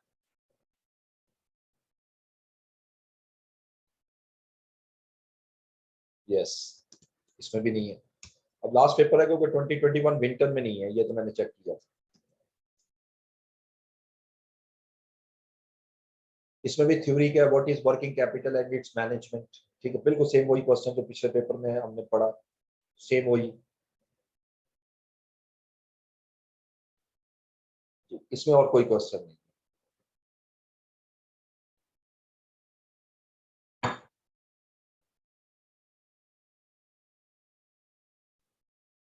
विंटर 16 क्वेश्चन 6,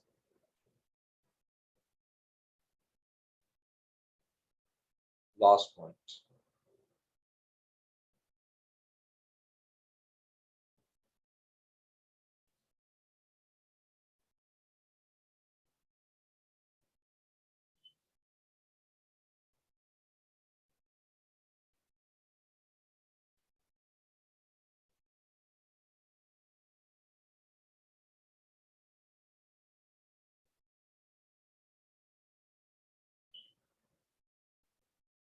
जो आपने ये क्वेश्चन किया है कि sir I think that situation third party is important for making decision that how much third party will charge for packaging and increases products.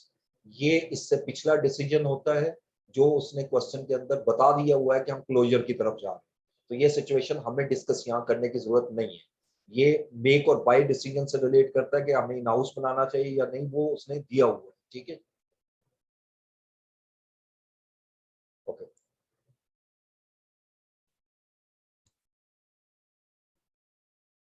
अब मैं एक आधा क्वेश्चन ओपन करता हूँ विंटर 2019 का। आपने क्वेश्चन नंबर 3 और 5 का, विंटर 2019।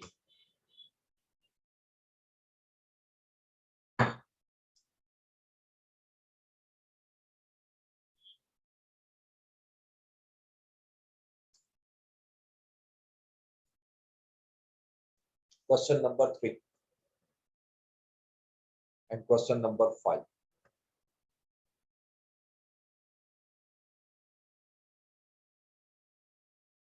ओके, क्वेश्चन नंबर 3 देखिएगा। इसमें ये पेपर है विंटर 2019।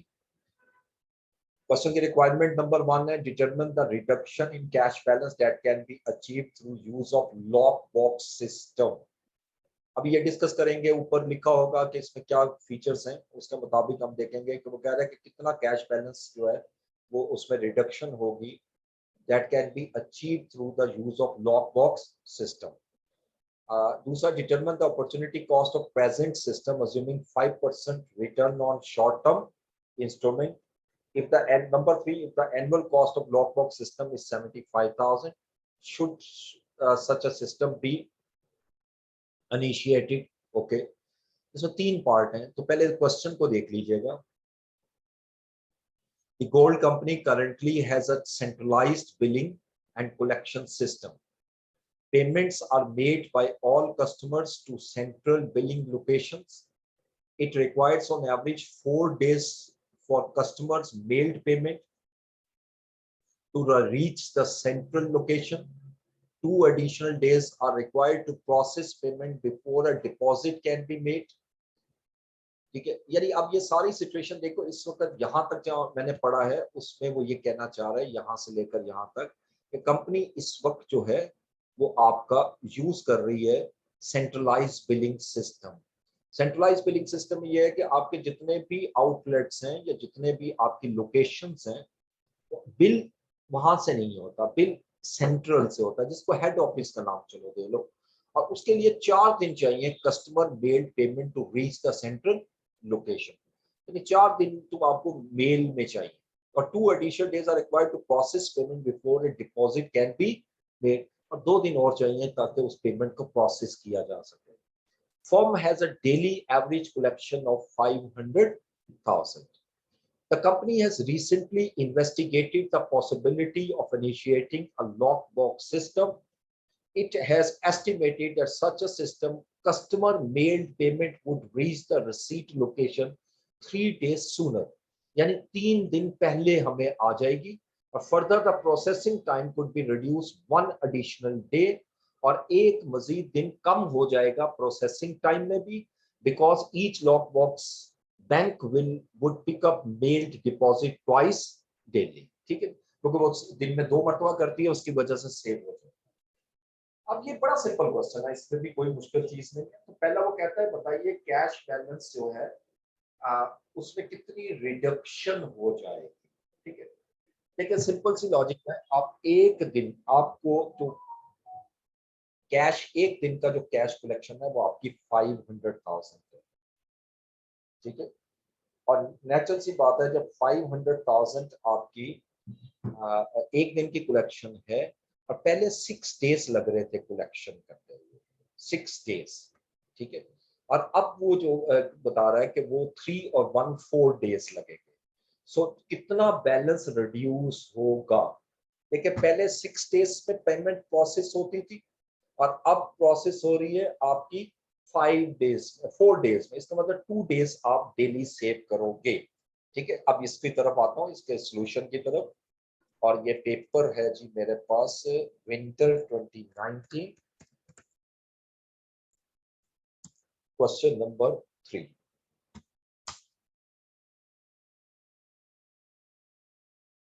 Part A.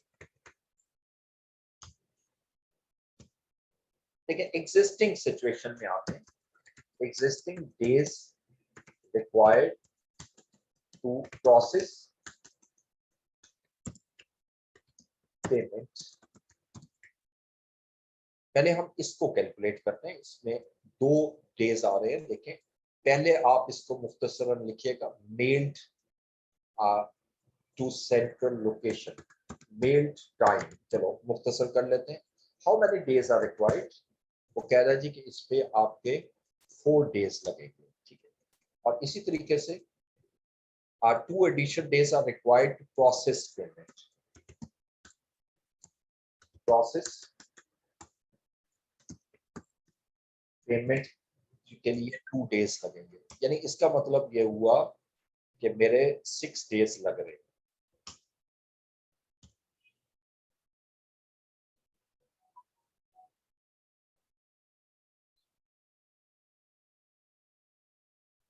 अच्छा अब आइएगा इसमें फर्दर,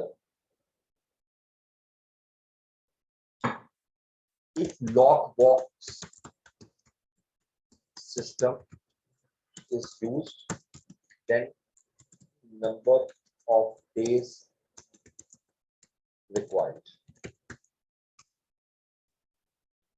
जी, इसमें जो मेल टाइम है वो देखते हैं कितना हो गया।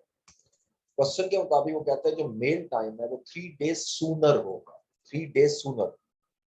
अब देखो 4 दिन पहले लग रहे थे, अब 3 दिन आपके सूनर हुआ तो 1 डे लगेगा। और प्रोसेस पेमेंट में भी वो कह रहा है कि एक दिन कम हो जाएगा तो ये भी 1 डे लगेगा, यानी टोटल इसमें 2 डेज लगेंगे सिर्फ प्रोसेस करने। तो सेविंग इन डेज, कितनी सेविंग हो गई जी डेज में, 6 माइनस 2, 4 डे सेव होंगे। और पर डे कलेक्शन कितनी है, और ये उसने क्वेश्चन में दी हुई है 500,000। ये देखिए, the firm has daily average collection of 500,000। तो इट मींस कि आपका जो कैश बैलेंस है आपके पास ऑफिस में वो आपका कम हो जाएगा, यानी कैश रिडक्शन जो होगी वो बनेगी 500,000 इंटू 4। इसको जब मैं मल्टीप्लाई करूंगा that is the answer. Part A का मेरा आंसर ये आ जाए 2 million.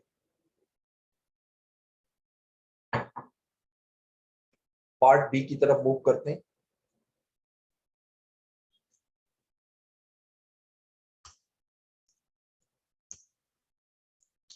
Determine the opportunity cost of present system assuming 5% return on short term investment। ठीक है, एग्जिस्टिंग सिचुएशन में कह रहा है अपॉर्चुनिटी कॉस्ट। ठीक है, तो इसके लिए आप क्या करोगे कि आप देखो एग्जिस्टिंग हमने निकाला हुआ है 6 डेज लग रहे हैं। ठीक है, तो इस वक्त कैश बैलेंस जो है हमारा एग्जिस्टिंग कितना है वो हम कैलकुलेट करेंगे। और कैसे कैलकुलेट करेंगे, एक दिन का 500,000 है और 6 डेज हमें लग रहे हैं प्रोसेस करते हुए। तो हमें जो बैलेंस रखना है पार्ट बी में, इसको नीचे ले आते हैं थोड़ा सा, ये बनेगा 500,000 इंटू 6, 3 मिलियन। और आपकी जो रिटर्न है शॉर्ट टर्म इन्वेस्टमेंट पे, यानी अगर यही पैसा आप शॉर्ट टर्म इन्वेस्टमेंट में लगाएं तो आप 5% जो है वो प्रॉफिट अर्न कर सकते हैं। ठीक है, तो मैं क्या करूंगा, अपॉर्चुनिटी कॉस्ट निकालूंगा और अपॉर्चुनिटी कॉस्ट निकलेगी 3 मिलियन का 5%, which is 150,000। This is the answer of part number 2। ये सेकंड पार्ट का आंसर है। इसी तरह थर्ड पार्ट देखिए, if the annual cost of lockbox system is 75,000 should such system be initiated। देखिए, अब यहां कॉस्ट बेनिफिट एनालिसिस करना है कि अगर हम लॉक बॉक्स सिस्टम लेकर आते हैं तो उसमें हमारी कॉस्ट क्या लगेगी और बेनिफिट क्या होगा। तो कॉस्ट देखते हैं, cost of lock box system, और ये क्वेश्चन में दी हुई है 50,000। ठीक है, और इसको मैं माइनस में लिखूंगा क्योंकि ये कॉस्ट है। लेकिन बेनिफिट क्या है, लेकिन आपके 4 डेज सेव हो रहे हैं, यानी टोटल जो कैश रिडक्शन हो रही है 2 मिलियन। जब इतना कैश कम होगा तो आप इन्वेस्ट कर सकते हो और सेविंग कर सकते हो, यानी आप अपॉर्चुनिटी कॉस्ट आपकी जो बनेगी, बल्कि इसको आप ये लिखिए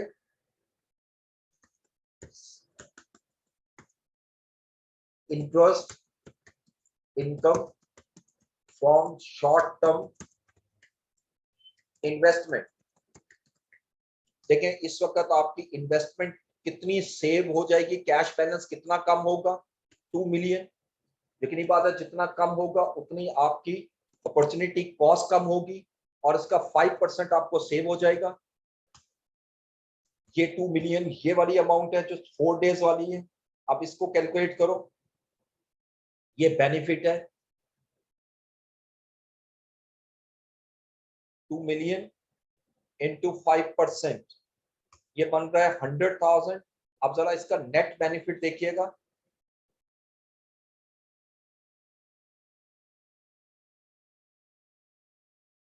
नेट जो है वो बेनिफिट आपका 50,000 का है। अच्छा, लॉक बॉक्स सिस्टम की सॉरी कॉस्ट जो है वो 75 है, मैंने 50 लिखी है, 75 तो फिर भी बेनिफिट है 25,000 का मुझे बेनिफिट होगा अगर मैं इस सिस्टम को अप्लाई करता हूं। ठीक है, this is known as net benefit. तो what should we do, the company should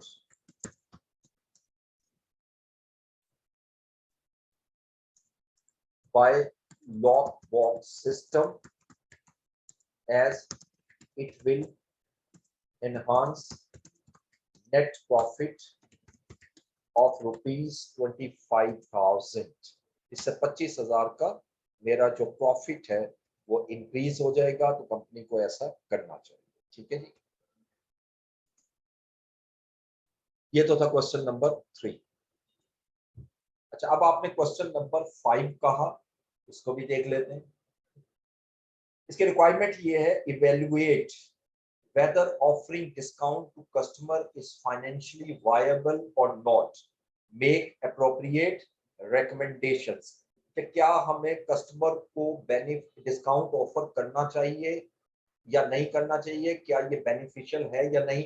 again cost benefit analysis, आपने देखना है कि अगर मैं डिस्काउंट देता हूं तो मेरे एक्सपेंस कितने बढ़ेंगे और दूसरी तरफ मेरा बेनिफिट क्या होगा। अगर बेनिफिट कॉस्ट से एक्सीड करेगा तो ऑब्वियसली आप उसकी तरफ मूव करोगे। ठीक है, तो जरा क्वेश्चन देखिएगा, ये रिसीवेबल मैनेजमेंट से रिलेट करेगा क्वेश्चन। डैश डॉट पी के company is a business, is in e-business which trades solely over the internet. In the recent year end, company had sales of rupees 30 million with contribution to sales ratio of 25%. All sales were on 30 days credit to commercial customers and bad debts were 2% of credit sales. Trade receivables were rupees 5 million. देखें इस वक्त इसने हमें बड़ी important information दी। वो कह रहा है कि कंपनी की इस वक्त सेल जो है वो 30 मिलियन है। ठीक है, ये मैं हाईलाइट कर रहा हूँ। और CS रेशियो जो है, कंट्रीब्यूशन टू सेल रेशियो, वो 25% है। All sales were on 30 days credit, यानी हम इस वक्त जो सेल कर रहे हैं वो 30 दिन के क्रेडिट पे कर रहे हैं, यानी हर 30 दिन के बाद हमें कस्टमर से पेमेंट मिलती है। और बैड डेट्स जो है वो क्रेडिट सेल का 2%। ठीक है जी, ये इस वक्त की सिचुएशन हमें सारी बताई हुई है। और ट्रेड रिसीवेबल 5 लाख। ये 5 इंफॉर्मेशन जो मैंने हाईलाइट की है इसके लिए इंपॉर्टेंट। आगे चलिए, in order to encourage customers to pay on time, Dash.pk company proposes introducing an early settlement discount of 1% for payment within 30 days. Sorry. अच्छा, अब वो कह रहा है जी कि अपने कस्टमर्स को इनकरेज करने के लिए कंपनी कह रही है जी कि हम 1% डिस्काउंट जो है वो आपको ऑफर करते हैं, while increasing its normal credit period to 45 days। अच्छा, अब यहाँ पर इंटरेस्टिंग है, वैसे 30 दिन का क्रेडिट, वो कह रहे हैं जो 30 दिन में पेमेंट करेंगे उसको 1% डिस्काउंट है, और अगर वो 45 दिन में पेमेंट करेंगे तो फिर कोई डिस्काउंट नहीं, यानी क्रेडिट डेज बढ़ा दी। It is expecting that sales volume will increase by 10%. Sales volume will increase by 10% due to offering discount। वो कह रहे हैं कि हम ये एक्सपेक्ट कर रहे हैं कि सेल्स वॉल्यूम जो है वो हमारा 10% जो है वो इंक्रीज हो जाएगा, 10% इंक्रीज हो जाएगा अगर हम without changing CS ratio on average 50% of customers will take the discount and pay within 30 days। 30% of the customers will pay after 45 days and 20% of customers will not change their current paying behavior। Bad debt 0.5, ये बड़ा जबरदस्त question है और ये it will take time. तो इसको चूंकि मेरे पास सिर्फ 5 to 6 मिनट्स है, तो इस क्वेश्चन को आज मैं स्किप करूंगा और कल इसको हम इंशाल्लाह, और मैं अगला क्वेश्चन देख लेता हूं इस मीनवाइल।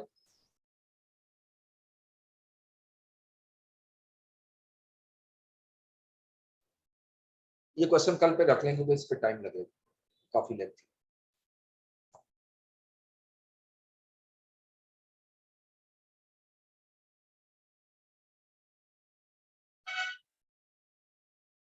Okay,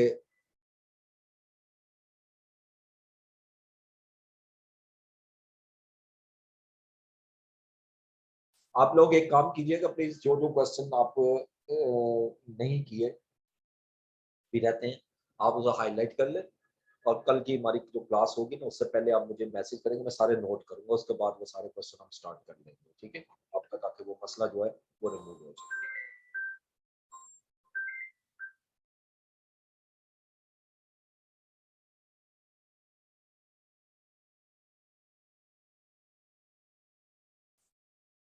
okay.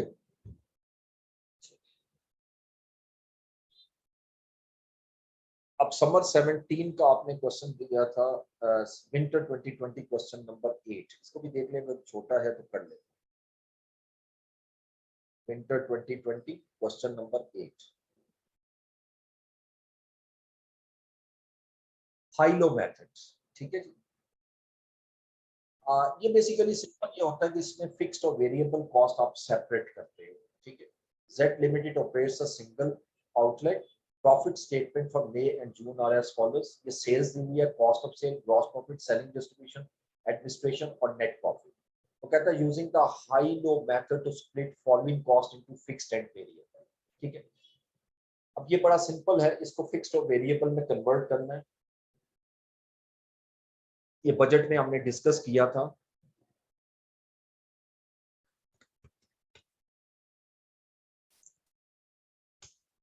इसको हम ब्रीफली डिस्कस, एक मैं कर लेता हूं, एक आप कर लेंगे इसमें। देखिए इसमें कॉस्ट ऑफ सेल्स को पहले लेते हैं।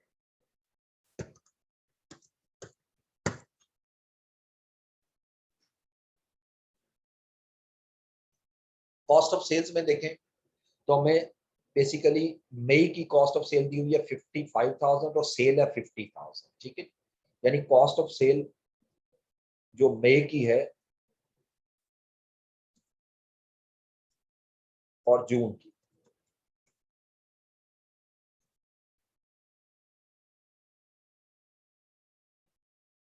सेल्स कितनी है हमारी मई की 80,000 और जून की 90,000। यहां से हमने कैलकुलेट करना है चेंज, यानी इंक्रीज,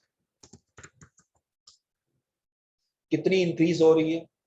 देखिए 90,000 माइनस 80,000, और इसी तरह कॉस्ट ऑफ सेल्स ले लेते हैं। कॉस्ट ऑफ सेल जो मई की है वो दी हुई है 50,000 और जून की है 55,000। ये कितनी इंक्रीज हो रही है 5,000। ठीक है। तो ये जो 5,000 आई है ये वेरिएबल कॉस्ट है। उसने कहा है फिक्स्ड और वेरिएबल अलग कर दो, ये वेरिएबल कॉस्ट है। वेरिएबल कॉस्ट वो होती है जो आपकी चेंज होती है। ठीक है। Variable cost. अच्छा, अब मैंने फिक्स कॉस्ट निकालनी है। फिक्स कॉस्ट निकालने के लिए क्या करता हूं कि y is equal to a plus b x, तो वेरिएबल कॉस्ट रेशियो निकालने। ठीक है। ये तो वेरिएबल कॉस्ट निकल आई ना, एक आंसर निकल आया। अब यहां पर मैं वेरिएबल कॉस्ट रेशियो निकाल देता हूं। Variable cost ratio. अब वेरिएबल कॉस्ट रेशियो कैसे निकलेगी, सेल्स का सॉरी 50%, यानी 5,000 डिवाइडेड बाय 1,000 और इसको परसेंटेज में कन्वर्ट कर लो। सेल का 50% वेरिएबल कॉस्ट है। ठीक है। अब मैंने फिक्स कॉस्ट निकालनी है, तो कैसे निकलेगी,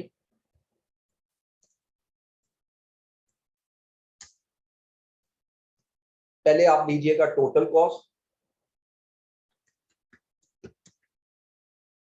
कोई भी ले ले। मई की टोटल कॉस्ट है हमारी 50,000 और जून की 55,000। इसमें से लेस कर दो वेरिएबल कॉस्ट। वेरिएबल कॉस्ट जो है वो सेल का 50% है, सेल्स का 50%। देखो यहां सेल है 80,000, इसका 50% मैं लेता हूं जो बनेगा 40,000। इसी तरह इसका भी सेल का 50% लेते हैं 45। अब अगर इसको लेस करूंगा, चाहे यहां से निकालें वहां से निकालें, आंसर सेम आना चाहिए। ये देखिए, तो ये कोई एक आंसर आप लिख देंगे, दिस इज फिक्स कॉस्ट,